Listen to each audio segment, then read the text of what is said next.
USC's got the DC, and maybe now it's into the portal to get some defensive reinforcements for 2024. Welcome into the Voice of College Football and our Trojan Conquest live show. Here we are with Tim Prangley, host extraordinaire here at the Voice of College Football on our USC channel. And of course, Matt Zemek from Trojans Wire. Gentlemen, how are we doing tonight? Doing well. Great. I like the defensive coordinator hire. Yeah, so that was one that we touched on, but I can't say that it was at the top of our conversations. But very much we did hit on it, and that possibility of bringing him over D'Anton Lynn across town from UCLA after what he was able to accomplish on the defensive side for the Bruins. Matt, I'll start with you. Your thoughts. I know that you've analyzed this up and down. I guess one direction I wouldn't mind hearing is what he accomplished at UCLA that makes you hopeful that he will have success with USC. He took a defense that was 89th in 2022. You know, UCLA's defense was Swiss cheese 2 seasons ago. Remember that 48-45 USC-UCLA game? It was just a pure video game in Pasadena.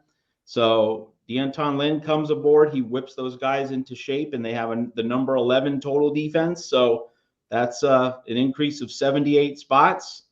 Pretty darn good. And he did it with an offense which kept that defense on the field more than it should have been. It was an offense that put that defense in a lot of disadvantageous situations. You look at the Utah game, you know, UCLA's offense didn't score until the last 4 minutes. You know, and that's in Salt Lake City against a physical Utah team, but that UCLA defense never truly gave in, allowed just 7 points to the Utes.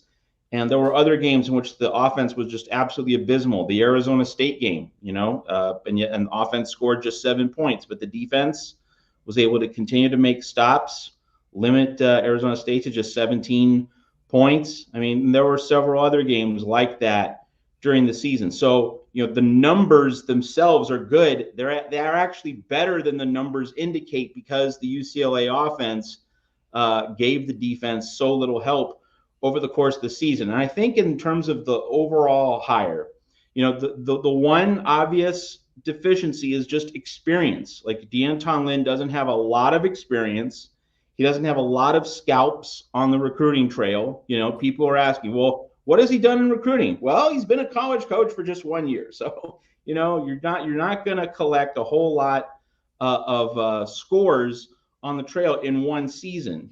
So lack of experience, and also, you know, like you're banking on this past year at UCLA, like that is the basis for your hire. And we do know, and we have to admit this, like if you're a skeptic of D'Anton Lynn, this is the argument you would make. It's that you're putting all your chips in the middle of the table based on one season. And we've known that this tactic, this view can backfire. Like Michigan State went all in with Mel Tucker based on one season. We've seen so many other programs. They go all in on a coach, whether it's a head coach or a coordinator, based on one season. So if you're making the skeptics case, if you're making the devil's advocate case against D'Anton Lynn, that's what you'd say. That's how you would make your argument. But everything else, you know, suggests that this is going to be a good hire. Knows the X's and O's, knows how to teach toughness, knows how to teach tackling. He's young. He's going to have energy on the recruiting trail. He has NFL connections with the Baltimore Ravens.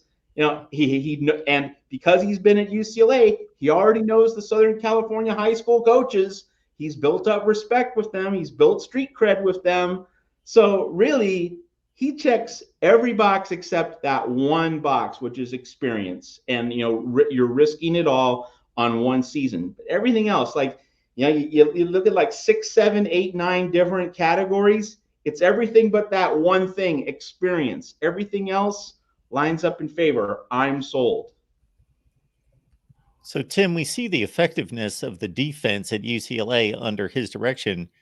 What, from a stylistic standpoint, was he able to achieve? What does he bring to USC? Does he have a certain style to his defense that he prefers? What's his trademark? Well, if you're looking at his defense, the one thing you noticed especially when USC played them, getting a whopping 3 yards rushing. They stifled their run defense was stifling.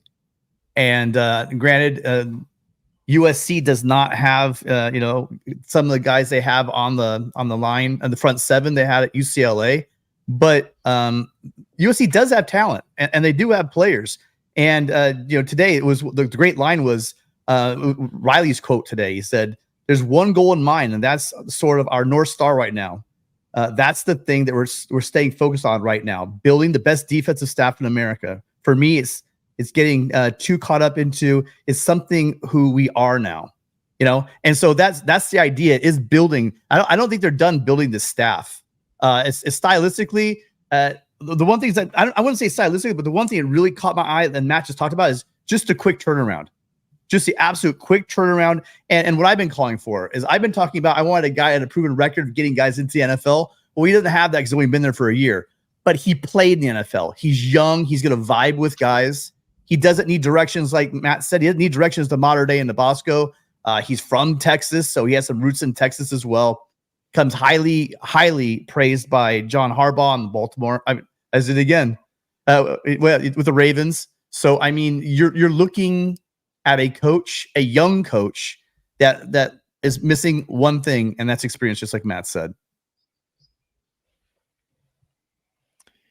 So the transfer portal opened today officially. Now there's been so much activity because of the graduate route that we've seen, because that has been open for quite some time. And then players that were making announcements well in advance. We did a 2-hour special on the main channel this afternoon. And yes, the litany of quarterbacks is just in and of itself pretty astounding. And then obviously all the other players. So nothing in regards to USC in the acquisition stages, of course, but who's been lost, and more importantly, where are the rumblings in regards to what directions they may go? We just had an earthquake. Really? Yeah, I'm still shaking. That's right. Keep going. We're good. You're sure? Okay. Just want to make sure, your safety is what you need to do. College football. Okay. It's just the California wake-up call. That's all that was. You want to go ahead, Matt, talk about the transfers? Yeah. So Lincoln Riley did pay a visit to Will Howard, the quarterback from Kansas State, who's in the portal. And that's really interesting in light of remarks that Lincoln Riley made tonight, remarks that Tim just alluded to. Wants to make defense the North Star of USC, orient the program around defense. I mean, is Lincoln Riley really going to bring in Will Howard and kind of transform this into a Chris Kleiman type program that's more smash mouth, and basically make it molded into a more of a Big Ten type program? I mean, we'll see. I mean, Lincoln seems to be talking a really big game here, because Will Howard does not strike me as a prototypical Lincoln Riley quarterback. Kyler Murray, Jalen Hurts, Baker Mayfield. Will Howard is not in that line of succession. Caleb Williams either. So, and by the way, with the D'Anton Lynn hire, just to kind of briefly touch on that, Jen Cohen's told the Los Angeles Times last Thursday, well, there are these conference championship games over the weekend, and we're going to be patient, blah, blah, blah. Smoke screen. That was a smoke screen because, she poached D'Anton Lynn Friday night. Is Lincoln Riley visiting Will Howard a smoke screen in and of itself? Is he setting up something with Grayson McCall, the quarterback I would personally prefer USC to bring in if it could? I'm also high on Dylan Gabriel. I'm seeing people in the chat be skeptical of him. So Will Howard would not be my first choice of quarterback, but that Lincoln Riley has paid him a visit. So it's really going to be interesting how Lincoln Riley is going to build his roster. Is he really going to undertake a philosophical and stylistic change? That would be wild. Let's see. I'm not going to necessarily predict what he's going to do, but the things Lincoln Riley is saying and doing do kind of suggest that he's going to try and become more in Pete Carroll's image in terms of the kind of quarterback and the kind of style of play. I mean, I'm, again, not predicting, but just based on what he's been saying and doing the past 48 hours, just based on what he's saying and doing. All right. I'm not, again, not predicting, but that suggests he's making that stylistic change at USC. Whether he's really carrying it out, well, we just have to see what develops. Well, so we're talking about, say, by the way, Benny Wiley, your buddy. Yeah, he's staying. Yep. He had the best line of the day. He said, "We know where we're going. We're going to the Big Ten, not the medium 10." And he's talking about getting guys bigger. And that's what Riley says. We need to get guys that are bigger. And I think the issue with Howard is the fact that they do want to get bigger. And with Will Howard, you talk about 6'5", 240, right? He's a big dude, but he's fast.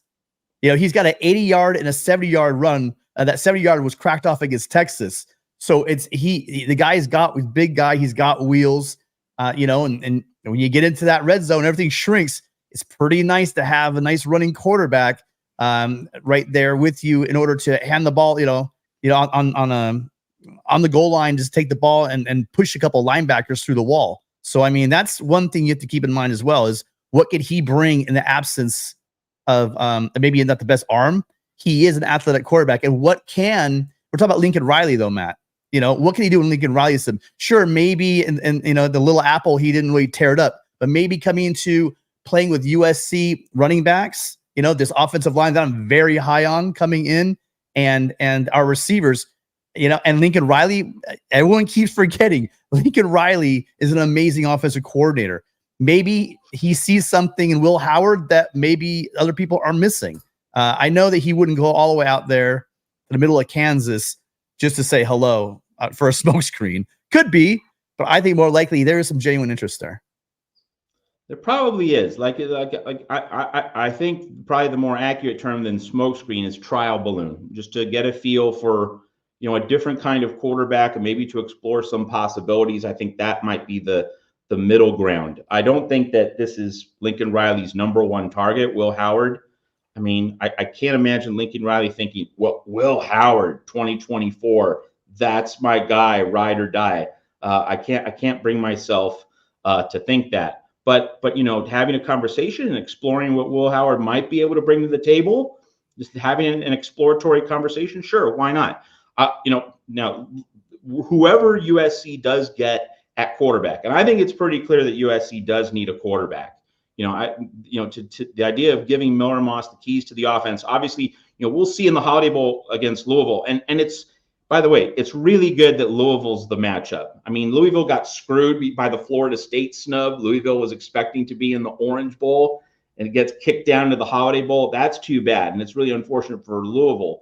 But USC getting a test against this really good defense, like, that's going to give Lincoln Riley a really good idea of where Miller Moss is standing going into the offseason, going into spring ball. So that's good. So Lincoln Riley having conversations with other quarterbacks certainly can't hurt. And ultimately, I think he's going to need to get one as his QB1 for 2024, unless Miller Moss really torches Louisville in San Diego. But regardless of quarterback, the other really big portal prospect that I'm going to focus on, I know Tim has some other names that he's looking at, but Julian Fleming, Ohio State, and that caught a lot of people by surprise. Yeah. In terms of his decision to leave.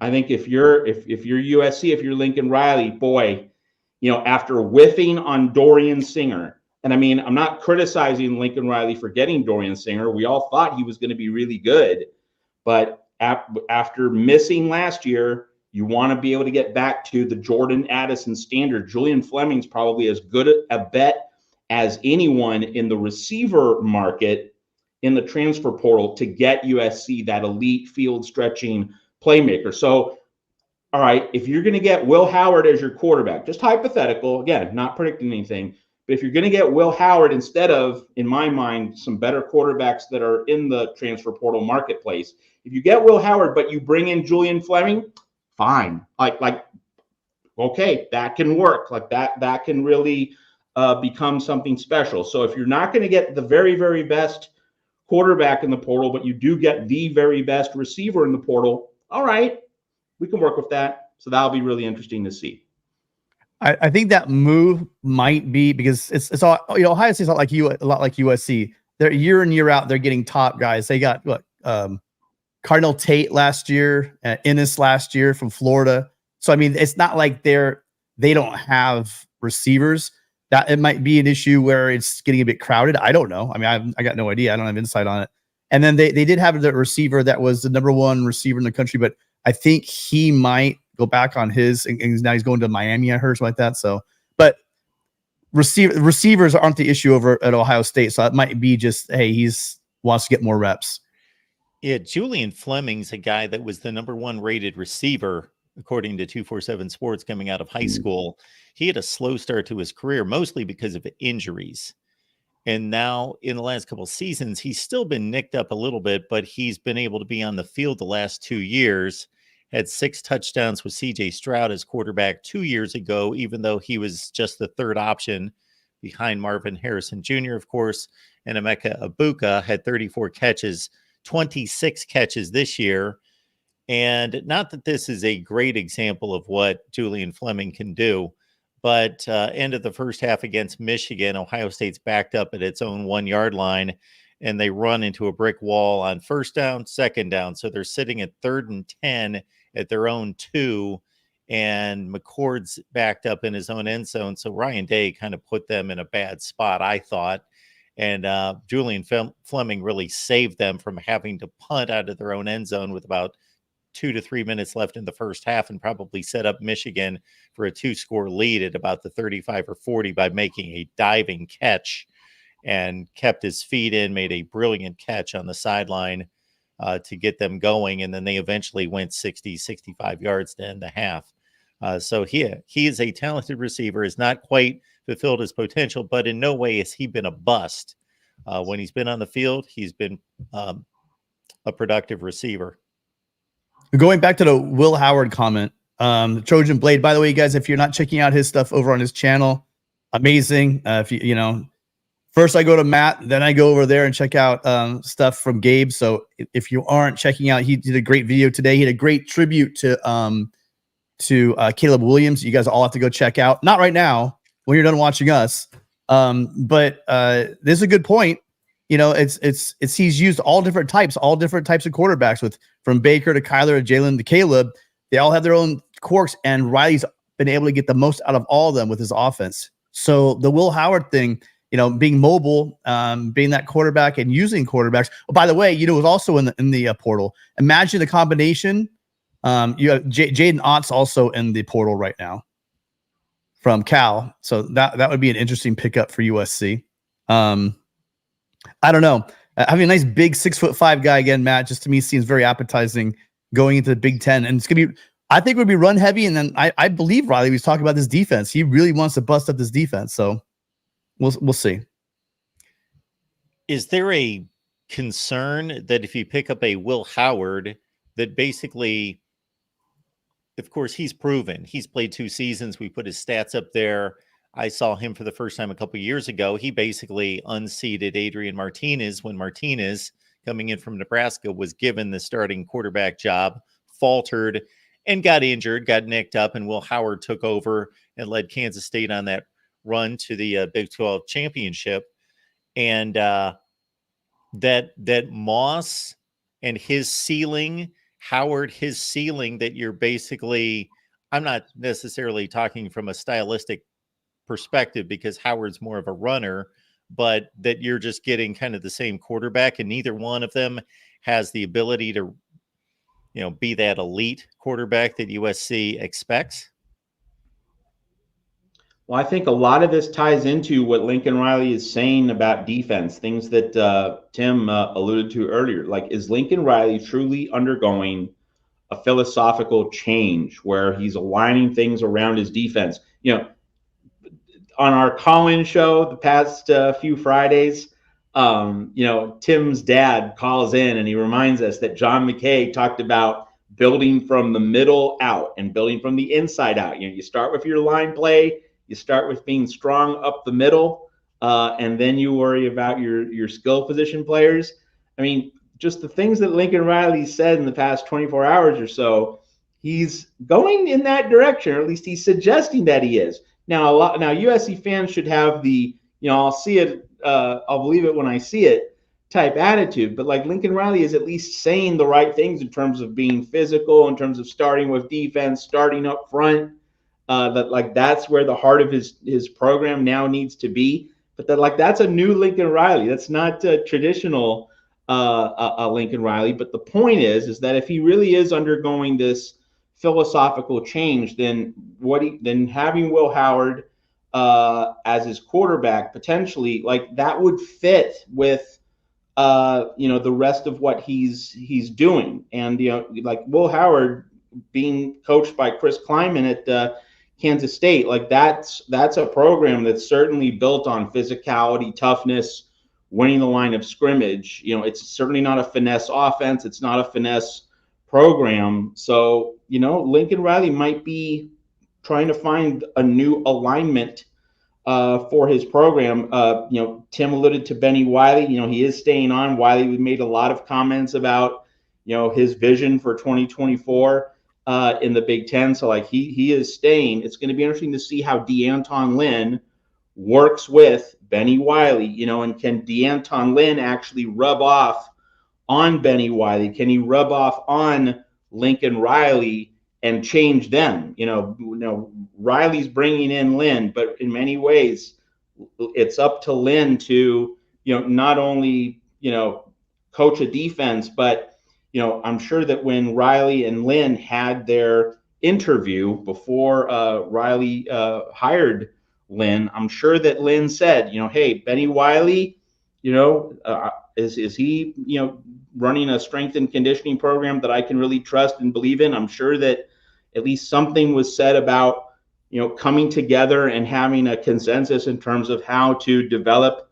defensive players. So, like, we're seeing some stirrings and rumblings that point to USC really trying to newly embrace what's worked for the program in the past under McKay, under Robinson, and under Pete Carroll. A tougher, more physical, line-focused, defense-first mentality. But USC fans are right to be skeptical because this has not been Riley's typical MO. But like, if he is having that Saul on the road to Damascus moment, if the scales really are falling from his eyes, that's a very positive development for USC. Well, so on the Benny Wiley thing, he kind of made a comment about that he's look, it's great because when everybody's on the same page, the players, the coaches, right, and his staff, and they know what I don't know what he's alluding to. Maybe he was talking about Grinch and what was going on before, because it's really easy. In the interview you had on Trojans Live, they talked about how he was at Texas Tech, and it was put, you know, these small guys, we put 30, 40 pounds on them, and then we'd go at it. I mean, it's I think more when you have your strength and conditioning coach, it's what, you know, he's gonna mold the guys the way the coaches are asking him. And like you brought up on the Riley files, and people are talking, I hate when Oklahoma fans are right. They said that, you know, they're gonna make the guys smaller and make them fast. That's what was on the order, and clearly it didn't work, especially now that we're going into the Big Ten. Riley made it very clear that, you know, the guys are going to need to be bigger. Wiley went on to say along the lines that, you know, they just need to eat and lift, you know, and that's what they're doing. And there's no option. You know, you want to be on this team, you're going to probably if you want to play, you're going to need to make your weight. You're going to have to eat and lift and eat and eat and lift and get bigger. And I have every confidence that he's going to get the guys bigger. Welcome in, everyone, to the Voice of College Football. This is our Trojan Conquest live show that we present each and every Monday night. It's at 8 Pacific time with Matt Zemek from Trojans Wire. This is a great time to get on over to Trojans Wire because we are going to most certainly, of course, have a National Signing Day in a couple of weeks. We got the transfer portal. We got possible coaching additions to the staff on the defensive side. And, of course, the NFL draft in regards to USC players who are most definitely headed in that direction or have decisions to be made. Are there any players that are at least thought to be on the fence? On the team leaving or joining? In terms of going to the NFL draft? Well, I mean, you had Brennan Rice. He declared, and we all know that Caleb's going. Lloyd's also declared for the draft. Monheim's the question, and we really need, for next year's offensive line. I've been talking a lot about this freshman class. There'll be registered freshmen next year. But man, if we could pick up a left tackle, this is my dream, right? We pick up a true left tackle, in the portal, okay, and then fill in the freshman, and then move Monheim over to left guard, back to left guard, and have that situation. That would make me feel a lot better about this, regardless of who the quarterback is. That would make me feel a lot better going forward. Matt, what are you hearing?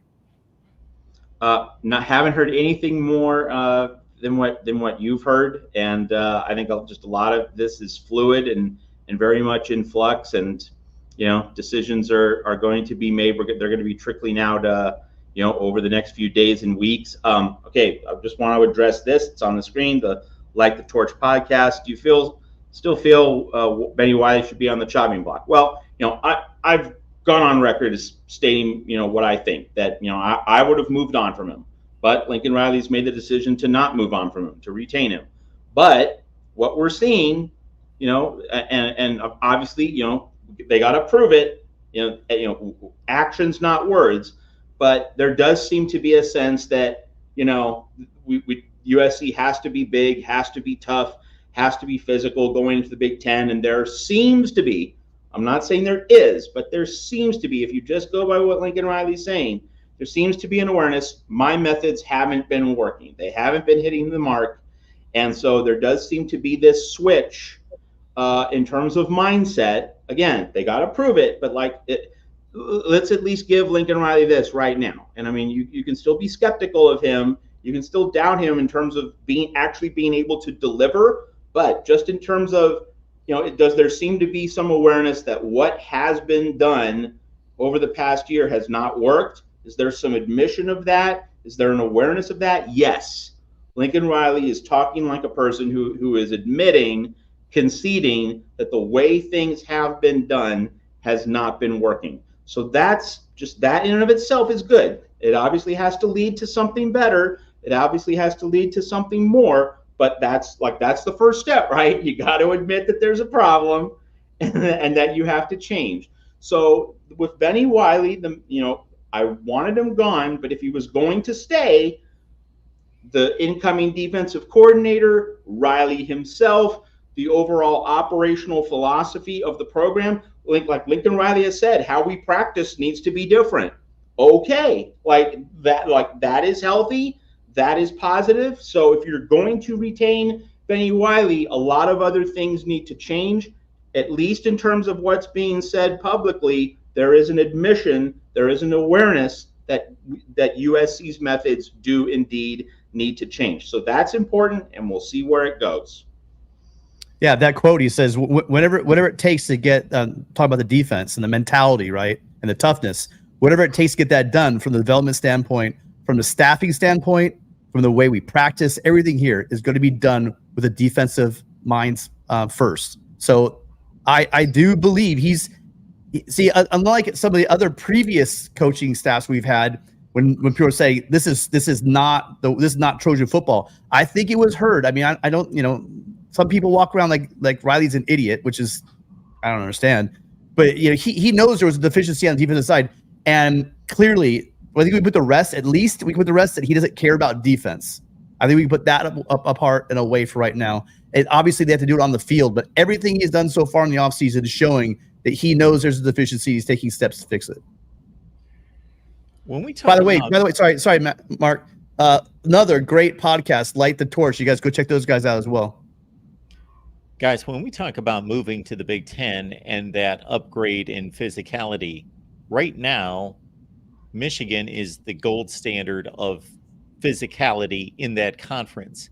if we lined up USC's offensive line and just looked at the way these guys are sculpted, the way they look, sizes and weights, defensive side of the ball as well, would we see that much of a difference? Is it just strictly physicality from a measurement standpoint, or are we talking about just different kind of dudes or mentalities or schemes or anything else? D, all the above. No, sorry, go ahead. Well, I think Mark, I mean, if you're asking right now, the mentality for USC is plainly not there, because you've had Alex Grinch and you've had, Benny Wiley without this epiphany, or at least without Lincoln Riley's epiphany that, we have to do things differently. So like right now, you can't really say that USC has changed. USC is beginning to realize it has to change, but we need to actually see the changes take root. We need to see the changes actually blossom.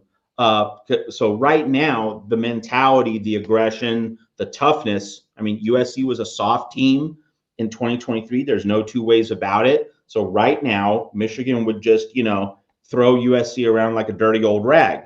But spring ball, summer, off season, come September and the season opener against LSU, the hope is that USC will put on this whole new armor, this whole new mindset, this whole new mentality, and begin to make up the gap. And I said on our Friday call-in show with Tim Brangley, I mean, this isn't a Benny Wiley thing. It's more a D'Anton Lynn thing. But I think that the hire of D'Anton Lynn puts USC solidly third in the Big Ten, ahead of Penn State and the other dwarfs. Now, Michigan and Ohio State, USC's looking up at those two programs. But I think D'Anton Lynn, like that sells me on USC being able to be third. And, you have Oregon and Washington there. But I think that, we need to see what both Oregon and Washington do in the transfer portal, and also what Tim has mentioned about USC's young offensive linemen, those guys getting a full off season, to build and grow. But you also bring in D'Anton Lynn and his physical defense against the run, and a sure tackling defense. Like I think that D'Anton Lynn puts USC not to Michigan and Ohio State's level, but I think you can put USC in that next layer, pretty much on par with Oregon and Washington. Like, I don't think USC is looking down at anyone in the Big Ten other than, I mean, USC is looking down at everyone in the Big Ten other than Michigan and Ohio State. 1 year of success at UCLA as defensive coordinator, and that addition lifts them above. I think Penn State's right there with Washington and Oregon myself, but that's a whole other conversation. But anyway, I hear Manny Diaz is pretty good, but what I will say is I know it's 1 year, but it's also he's a rock star. He's a rising young name in defense, and he came highly regarded from the NFL, and what he instilled and how he turned that defense around. They have players. Latu is a player. There's no doubt about it. But what he was able to do, that defense is such a short amount of time, and the raise he did. You're right, but that's the one missing piece here is, can he sustain it? Isn't it one hit wonder? A lot of people don't think that. It could come to blow up in our faces, but all things point in the right direction on this hire. So, by the way, before we go anywhere, really quick, it's been a while. We've been hanging around 230 people in the chat. We are like 60 away from getting to 4,700 subscribers. You guys take 1 second right below Matt, right over down there in the corner, the far corner below Matt. You'll see a little subscribe button. Please hit that subscribe button, because it's the way we're growing the channel. Once we grow the channel, we'll get to get some bigger names on here besides Tim Prangley, and we'll get some more USC football going. So if all of you guys were to hit it right now, I guarantee you, those of you who aren't subscribed, we would get to 4,700 tonight. Just Mark, you follow the Big Ten. Of course, you have your own Big Ten podcast, Big Ten Paradigm. I think, to me, I feel confident in saying USC's on Penn State's level with the D'Anton Lynn hire, if only because, when's James Franklin going to find an actual quarterback? Like, how many seasons are going to fall short of their potential in Happy Valley because James Franklin can't find a quarterback in Pennsylvania or New Jersey or Ohio or surrounding areas. Like, how many times can James Franklin swing and miss? And so if I'm thinking of D'Anton Lynn against Penn State's offense, like, I'm thinking that USC is in position to handle that matchup just fine. Now, maybe not as well as Michigan or Ohio State can, but certainly well enough to do well in that particular matchup. And then I think with Washington, hey, first off, I mean, Kalen DeBoer is great. He's done an awesome job this season. He went 3-0 against Dan Lanning. And by the way, can we point out the parallels between USC in 2022 and Oregon in 2023? Won 11 games, lost twice to one opponent. For USC in 2022, it was Utah. For Oregon in 2023, it was Washington. Both teams lost in the Pac-12 title game. Both teams fell one win short of the college football playoff, and both teams are going to a New Year's Six bowl against the Group of Five champion. Tulane for USC, Liberty for Oregon. Just amazing the parallels between USC and Oregon these past two seasons. But anyway, on a larger level, DeBoer, for all the great things that he's done, like Penix is a unique situation because he had a relationship with Penix at Indiana. He was able to take that to Seattle. Like, I think that's, they really struck gold there, but there's the other side of the coin. Okay, DeBoer is going to have to reset, find someone new next season. I do think Washington's in for a little bit more regression than a lot of people think. So that's why I think USC can be on Washington's level. And then Oregon, Oregon's probably the one team you might be able to say, well, they're well ahead of USC. But I would counter by saying that, this USC team wasn't very good. This Oregon team was an 11-win team, and that was a 9-point game in Autzen Stadium at night, with USC being extremely weak and Oregon being extremely strong. So I really do think that USC is on the same plane as Penn State, Washington, and Oregon, and that it's the Wolverines and the Buckeyes that are the top two heading into the 2024 Big Ten. But I think that D'Anton Lynn, I regard him as a great hire, not a good hire, a great hire. Now, he's not Jim Leonard, okay? He's not Tom Allen, but just because he's not Leonard or Allen doesn't mean it's not a great hire. I think it's a great hire because what was the main thing? And Tim and I talked about this on our call-in show on Friday. The main thing for a defensive coordinator, you want recruiting if you can get it. And I think he will become a good recruiter. You can't say he is a good recruiter, but again, that's only because he's been at this for just 1 year. So it's not as though he's a failure. It's just that his slate is basically clean. He has to accumulate scalps. But the main thing you have to have in a coordinator, as Tim and I talked about in our Friday call-in show, you have to master the teaching craft. You have to know your X's and O's. You have to know your way around how to use personnel, how to marry your scheme with the talents of your players. You look at what D'Anton Lynn did at UCLA. He did that. He did that fully. He did that successfully. And as Tim keeps emphasizing, he did it quickly. So that tells me that he really, has his finger on the pulse of what's going on. I think USC did as well as one could reasonably expect because, if Jim Leonard was available and he was willing to take the job and USC passed on him, that's one thing. But there's zero indication that Jim Leonard had any interest in working for Lincoln Riley at USC. So if you assume that, and I think it's reasonable to assume that, what was left? This is pretty much as well as USC could have done under the circumstances. And so if I'm going to say it's a great hire, then I need to accordingly recalibrate my assessment of where USC stands. Yeah, I'm actually going to sound an optimistic note here because I'm actually impressed with the hire. And I do think that USC has put itself on a par with Penn State, Oregon, and Washington heading into the Big Ten. And we can grade it differently depending on, we'll see if Jim Leonard takes a college DC job. If he does, then we go, okay, USC just wasn't going to work out, maybe location-wise, or just he didn't want the fit, didn't want to work for Riley. But my guess is he's holding out for the NFL DC job somewhere. And I say that about the structure of the conference, the power structure, fully on board with, as Tim knows, the thought process that this is the biggest potential program in the conference. I still believe, as Tim has heard me state many times, this is potentially the best. And this is with Ohio State being arguably the greatest program of the last fill in the blank 20 years, 50 years, 70 years, in that range, and certainly second to Alabama in the last 15 years.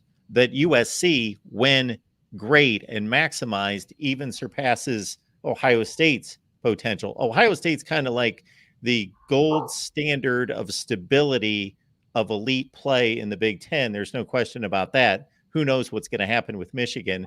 But USC at its best, McKay, Robinson, Carroll, even eclipses that. I've always said it, Mark. I say that Ohio State has the absolute, in my lifetime, the lowest, the highest floor of any program I've seen. They're consistently very, very, very good, solid, and often great at times. But when USC is rolling, USC just has the power of like an out. I mean, in my lifetime, Alabama, USC, Miami, when those programs were on the top and they could roll for the better part of almost a decade, Florida State, throw them maybe in there a little bit. There's certain programs that when they get rolling with the right coach, it's a juggernaut. They're going to roll right through everybody. And I think USC has that potential with Riley. I really do. Okay, just want to something in the chat. All right, just want to highlight this a little bit here. Okay, am I saying USC is a top 5 program if I'm saying USC is clearly below Michigan and Ohio State? Because like you have Alabama, you have Georgia, you have Texas, you have Oklahoma. So like I don't see how that equates to top 5. I would say top 15. Maybe you could say top 12, but I'm definitely not saying top 5. Just want to clear the air there. And while we're there, Sean, he's not the OC, he's the head coach. And that's what he's doing. And he's bringing in a defensive coordinator to take care of the defense. Oops, sorry, Serge. Do you guys want, there was one up here. Someone was asking us, does USC have a chance against Louisville? They're what? They're 7.5-point dogs. What is the line? I haven't even been paying attention to it. I haven't seen a line, but you know, the thing about the Holiday Bowl, if we want to talk about it briefly, is that, you know, who's Louisville's quarterback? Jack Plummer. And last year, USC played Jack Plummer when Cal went to the Coliseum. And I wrote at Trojans Wire, USC made Jack Plummer look like Aaron Rodgers. And so really the main question surrounding this game, purely in terms of who's going to win, who's going to lose, and if you should make a bet on it. And by the way, no one should be betting a cent on this game. Like you are going to find better opportunities to bet on a bowl game. You should have nothing to do with this one. Don't touch it with a 10.5-foot pole. But anyway, if you are enough of a degenerate to want to make a betting play on this game, you will want to know if D'Anton Lynn is actively coaching this game, or he's just going to, you know, evaluate, sit in the press box, and just study what USC does. Now, if he's going to wear a headset and he's going to try to coach him up, like Luke Fickell went right into the Wisconsin program. He coached him in the bowl game against, I believe it was Oklahoma State last year. You know, so that's one way to handle a new incoming coaching hire. If D'Anton Lynn is hands-on, that would, in my estimation, significantly improve USC's chances. But if it's hands-off and you're going to have the skeleton leftover staff handling this, then I would definitely swing the pendulum to Louisville. I think that is, you know, if you're a sicko and you want to put some money on this game, that's the thing that you should be looking at, to be brutally honest. Yeah, I'm worried about that Louisville defense. I'm worried about that pass rush. I don't know what that pass rush is going to do. Remember, Caleb made a lot of these warts go away on the offensive line. That's not going to be there right now. And I just remember back to the Notre Dame game, the way they were in Notre Dame's backfield, and that Notre Dame offensive line is much better than USC's offensive line as of late. So that's one major concern for myself. Remember, it's not just that, but Marshawn Lloyd's out. No Brendan Rice for the deep threat. You know, there's a lot of pieces on that offense that will be missing. So I don't know if there's anybody opting out for Louisville, but that defense scares me. So the Cardinal plays that you see that defense. They're like a top 40, top 30 defense in the country, and it's not by a fluke. They're athletic. They're long.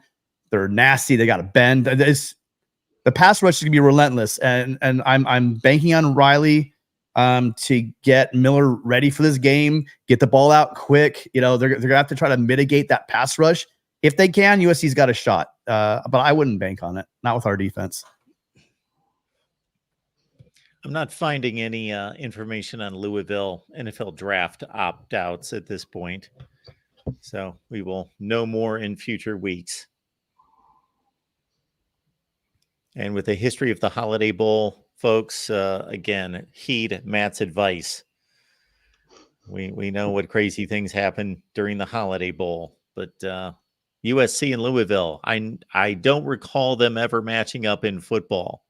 I don't know if this is a first ever, but certainly during my lifetime, I think I would have remembered a Louisville USC matchup. Yeah, nothing immediately comes to mind or jumps off the page, but I will say, I mean, it's neat to have Lincoln Riley and Jeff Brom coaching against each other. I think at the Holiday Bowl media availabilities, they're going to have some very interesting conversations, and maybe they'll even swap some of their favorite plays. Like they'll pass some salt shakers and napkins. They might draw up some plays during the Holiday Bowl luncheon. Maybe they'll both learn from each other, because those are two of the most gifted play designers in college football. And of course, you won't see Caleb Williams in this game, so you're not going to get the maximum effect or impact of what Lincoln Riley can do. But let's just state it for the record. Like, if you're trying to compile a list of like the 5 best play designers in college football, Lincoln Riley and Jeff Brom have to be on that list. So, maybe one day these guys will meet in a much bigger game with much bigger stakes, but it's still a fun storyline for the Holiday Bowl. No previous matchups between Louisville and USC.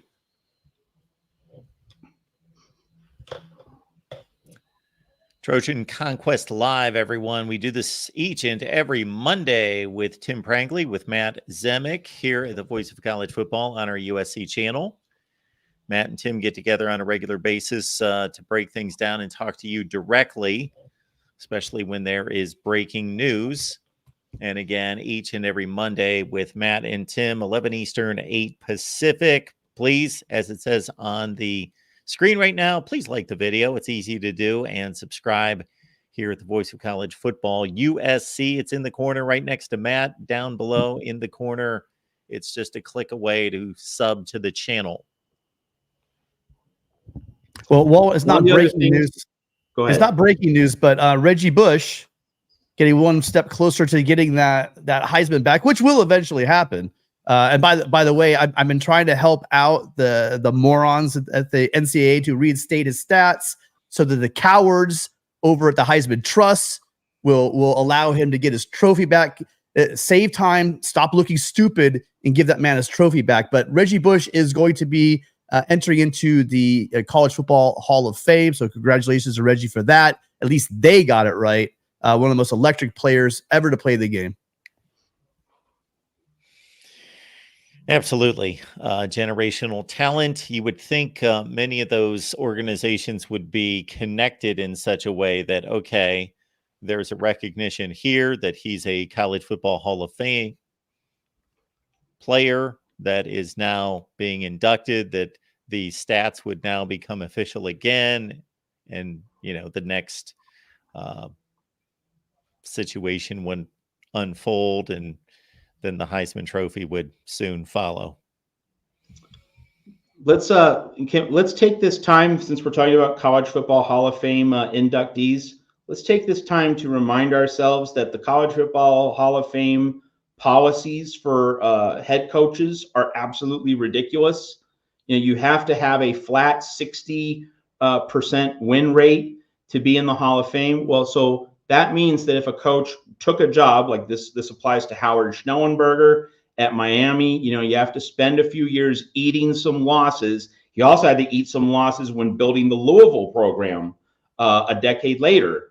If you have to build programs into winners, you're going to eat some losses, and that's going to affect your winning percentage. The idea that Howard Schnellenberger, who built Miami from nothing, And the idea that Jackie Sherrill, who, was an 11-win machine at Pitt, and he's the best winner that Texas A&M's had in the past 45 years, regularly winning the Southwest Conference, usually winning the Cotton Bowl. The idea that those two, among many others, are not college football Hall of Fame coaches, it's an absolute joke. And, you just wonder, when are these clowns going to change their policies in terms of eligibility for the College Football Hall of Fame? It's an absolute joke. I'm going to one up you. Pete Carroll will never be in the Hall of Fame because the requirement is 10 years. Pete coached 9. That's ridiculous. So Pete Carroll with 9 with 2 national championships, I don't know how many BCS bowl games, that ridiculous record he had against UCLA and Notre Dame and the Big Ten and the SEC, dominated the college football for a decade, will never be in the Hall of Fame. Yeah, it's pathetic. Yeah. It is pathetic. Matt, I have produced a video on that very topic with those very examples. And in addition to, all you have to do is look at and understand the history of Miami football and what he created there, that Miami football almost ceased to exist. Bring some context, some perspective, some understanding to the situation, not just 60%. Oh, you're at 0.594. You're out. You're at 0.603. You're good. No, bring some perspective to it. He had to do that at Louisville. As you mentioned, Louisville had, I believe, 7 consecutive losing seasons before he got there.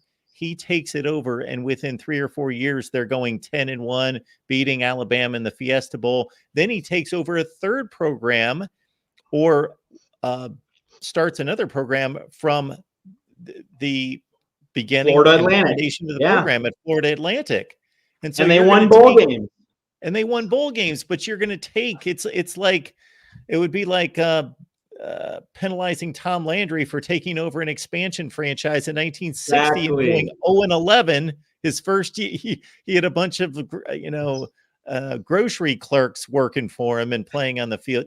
There's just some type of context. 60% winning percentage. So you could be some dude at wherever, fill in the blank, Georgia Tech, and go 7-5, 8-4 for 10 years, do nothing of substance, nothing that in any way marks college football in any way, and be inducted into the Hall of Fame.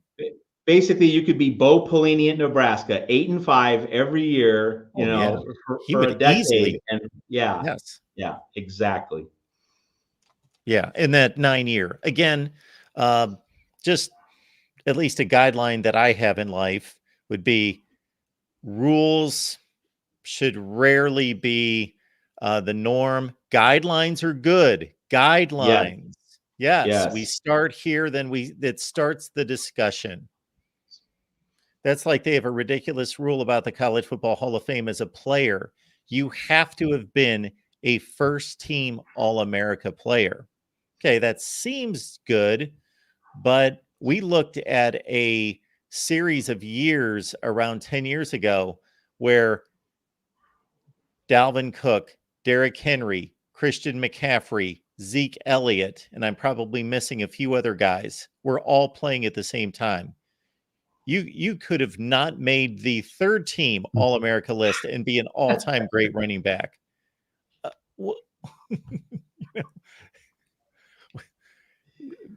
Wait, really? One more last time, you guys. I'm really trying to get that. I'm really trying to get that 4,700. So I know it's getting annoying, but if you haven't yet already, make sure you hit that subscribe button. Get us to 4,700. There's still 250 of you guys in here right now. 50 of you guys hit that thing. We'll hit our goal for the night. We'll be at 4,700. I really appreciate it.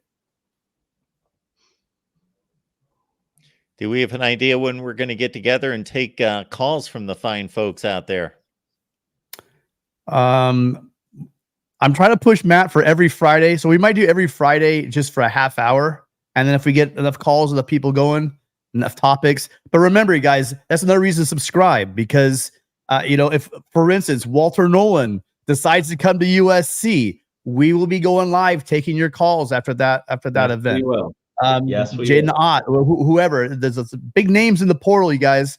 It's going to open up tomorrow. Is that right? It opens up tomorrow. and it's just going to be live. So be ready. We'll be celebrating. Again, we're here to celebrate, commiserate. It could be a Trojan tailgate, or it could be a Trojan a family therapy session like we've had many times in the past. Too many losses this year. So make sure you are subscribed so you don't miss out when we do go live, because they'll be the only way to know. But generally, we'll be going live for a half hour every Friday to take your calls on the only caller-driven Trojan football show where you, the caller, is the show, not us. We're here to talk to you. Is there any concern about anyone on the current team dipping their toe in the transfer portal? Well, they talk about maybe Malachi Nelson. There's always a danger if they do pick up a quarterback that, at the writing might be on the wall. And Miller Moss has been a loyal Trojan. He's got his degree. He probably has like 3 degrees by now, knowing Miller Moss. And he might say, okay, I've been a backup for you guys for a couple of years now, but I'm going to go get some playing time. So yeah, I think and that would lead to an issue with quarterback depth, and maybe even the longer term if you're pulling, because let's face it, he's known for getting guys out of the portal and making them his quarterback. That makes it kind of tough year in, year out if you're doing that. How are you going to entice these 5-star quarterbacks to come to your school, right out of high school? But then I would argue right back, because you're going to pick the guys that have proven themselves, guys that you've seen play college football and that can play at a high level, and you just go pull them out of the portal. So it's a different world, as far as recruiting is concerned, especially at the quarterback position. Because why sit there and have a guy, have to sit around, hold a clipboard for a year? We can go in and grab one of the best quarterbacks in the country, bring him in, plug him in your system, and win a national championship. And I think the right way to look about that is, hey, like, it can't hurt to have the 5-star recruit in your back pocket if you need to. And obviously you recruit these high-end guys so that, the hope is you can develop them relatively quickly. Like we saw Caleb Williams as a freshman at Oklahoma. His potential jumped right off the page. Caleb Williams, won the Texas game for Lincoln Riley in that 2021 season at Oklahoma. So that was an example of a freshman who was able to blossom right away. But like you don't know if that freshman's going to blossom right away, but you have that 5-star recruit so that you have the potential that's there. But if the player doesn't develop, you have to have that transfer portal acquisition in line to be able to have a proven, polished, seasoned QB1 ready to go. But obviously the ideal scenario is you have the transfer portal QB1 and you have your 5-star project both in camp, for spring ball and then in the summer. And if they both evolve, they both grow, then you have built-in quarterback insurance. So, Malachi Nelson might feel the need to get playing time somewhere else. And of course, I wouldn't blame him. I also wouldn't blame Miller Moss if he decides to leave. But Lincoln Riley has options as long as he has at least one of the two. And then you bring in a portal quarterback. So you're going to have, USC is going to have 2, legitimate options at quarterback this season. I'm not really worried about that. I'm a little bit more focused on which guy it's going to be for Lincoln Riley in the portal. That's more of a point of interest for me. But I think USC is going to have options. I think the main thing is the offensive line and how that develops. Like let's just step back for a moment. Offensive line is, to me, like the biggest question mark on this team. Now, people are going to say, what about defense? Well, I think D'Anton Lynn, like just hiring him and trusting the defense to him and trusting defensive recruiting to him, trusting that his identity, his credentials, his chops are going to turn around USC's defensive recruiting momentum. Like that makes me feel solid. That makes me feel at ease about the defensive side of the ball. In many ways, the offensive line now becomes the epicenter of this team in terms of real question marks. If USC can figure out that, I think the other pieces of the roster can really come together quite nicely. And again, for you, it's Grayson McCall, Matt, and anyone else in the that would be my number one choice. Okay. All right, folks. I believe that about does it. Anything else, Tim? No, that's it. Just one more time, hit that subscribe if you haven't hit it. Let's get us to the 4,700. Trojan Conquest Live, folks. Make it on back next week. Bring a friend or two or 50 with you. Mondays at 8 Pacific. For Matt at Trojan's Wire. Matt, I don't want to be remiss to bypass an opportunity here. Is there anything that you would like to highlight this week? Well, we're just going to be covering the portal. I think we posted almost 20 stories today just with recruiting offers, portal news, just all the, Caleb Williams not playing in the Holiday Bowl. There were just a lot of little news items, but like my think piece today was on how the Florida State snub, in my mind, is going to blow up realignment sooner rather than later. We've had discussions about this. I've said that it would be like a 4 or 5 year timeline. So like 2028, the end of the decade when you might see new realignment and Florida State leaving the ACC. I now think that's going to happen by 2026 at the latest. So Stanford and Cal, don't get too comfortable in the ACC. I don't think that's going to last very long. So I think within 3 years, you're going to see some significant changes in all of this because Florida State's not going to wait. Florida State wants out of the ACC as soon as possible. I don't think it's going to happen in 2024, but either 2025 or 2026, I think Florida State is going to pound the table. And remember, Florida State's been looking into partnering with a private equity firm. They're going to try and raise the bajillions of dollars to pay off the grant of rights exit penalties. So we're going to have some realignment changes sooner rather than later, everybody. So I wrote about that. I'm going to be doing some other things such as ranking the transfer portal quarterbacks and hopefully doing some other fun things over the course of the week. All right, folks, one more time for Matt and for Tim. Trojan Conquest Live comes your way each and every Monday. We'll see you back here next week, 8 Pacific.